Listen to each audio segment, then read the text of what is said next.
Hey everybody, welcome back to the channel, Flat Tire Dan. Good to see everyone. So as you could see from the title, it's been a little while since we checked in with you. I guess I want to start off by saying we started the channel in September of 2022, and this past month or so since we last checked in with you has been the first time that we've gone longer than 2 weeks without creating an episode. So we apologize for that. And at the same time, we want to say a huge thank you to everybody who checked in on us through our Instagram account, flat_tire_Dan, or our Facebook page and Messenger there, Flat Tire Dan, to make sure that we were okay and where have we been and all that. Thank you so much. It really does mean a lot. But where have we been, right? Well, I guess the last time we saw you was kind of a good place to start. Triton and I had hiked that like nature preserve thing because we couldn't get to the Appalachian Trail because of the icy conditions, whatever, right? And at the end of that episode, I had showed you guys that someone had rear-ended us in our 2006 F350 dually that we have here on the channel that we use to pull the camper and all good stuff, right? And that I had made arrangements to get the bumper and the trailer hitch replaced, and we would check in with you once all that work was done. So right after that, and I'll try and make this quick, we took a road trip. Triton and I took a road trip, about 1,500 miles round trip out to the Midwest to visit some family and friends and kind of test out the whole bulletproofing that we had just done to that truck. And I can tell you, it purred like a kitten, ran great, ate up the highway. It outperformed even my expectations. So really pleased with that. But while we were out there, I climbed in the bed of the truck to get something out of the toolbox, and something didn't feel right under my feet. Now, that had a plastic bed liner, so I couldn't really see the truck bed, but it felt like there was a hump or a bump or something weird going on under there. So when we came back, the bumper and the trailer hitch had arrived, the new ones that the insurance company of the young man who hit me was paying for, and my body guy told me to bring the truck over and drop it off. And when I did, I asked him to peek under the bed liner because something felt off, right? Now, I guess before I get into all this, I do want to point out accidents happen. Like this young man didn't mean to hit me, and in the end, everybody's okay. And that's what's important. He seemed to be okay. I'm a little beat up. It was a pretty hard hit, as you're going to see from the remainder of this story, but I seem to be healing okay. Insurance companies pay for vehicles, so the important thing is that both he and I were okay, and thank God Triton wasn't with us because it was a pretty hard hit, right? So that being said, my body guy calls me the next day and he says, Dan, I've never seen anything like this, but it seems that he bent the frame of your F350 dually pickup, right? What happened was he drove in to the trailer hitch that's mounted to the frame at the rearmost point of the frame, and he mainly impacted the passenger side. And because of that, it yanked down on that section of the frame, and where the frame naturally bends over the axle, it gave. It literally erupted through the truck bed, and that's what I felt under my feet. So that changed the whole game, right? That re-involved this young man's insurance company and appraisers, a couple of them actually, because at that point they needed to evaluate what our options were and if it was worth fixing compared to the value of the truck.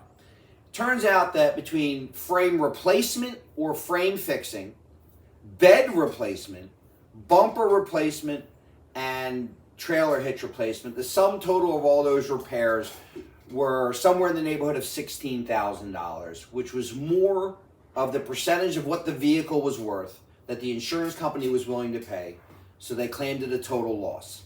Now, yes, I had just put a bunch of money under the hood of that truck, and that's the risk you take, right? But the insurance company that I was dealing with, they were willing to receive the receipts, and they actually worked with me really well. They gave me more than I had anticipated getting. Now, I didn't get every penny back, and I knew that risk when I went into it, but they really were generous. If you're interested in what they gave me for the truck, go ahead and hit me up on Instagram or Facebook. I don't want to just put it out here, and I'll let you know what they paid me.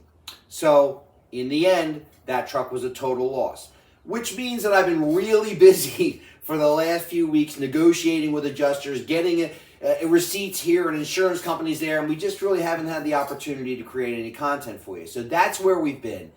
But we're okay. In the end, everybody's okay, but that truck is now a total loss and is now gone. It has since been, you know, bought up by the insurance company. And a friend of mine actually sent me a post of where it's going to be at auction, and I'm going to include a picture of that here at the end, as well as a few pictures of the last time we saw it. So when I dropped it off at the body shop, I didn't anticipate never really driving the truck again.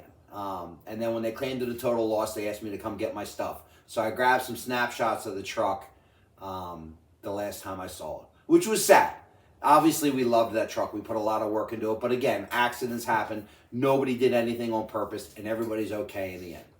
So I just wanted to kind of check in with you guys. We're working on some stuff to get you some content together. The weather's starting to break around here. Go ahead and check out the pictures of the truck here at the end.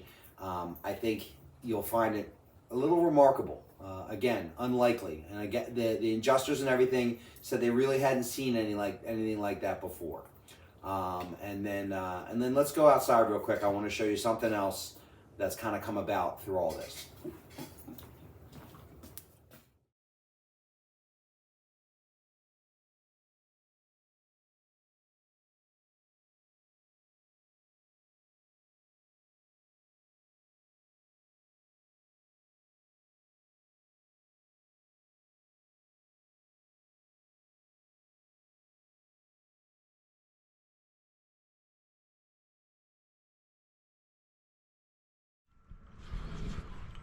All right, pardon the sun and the wind today.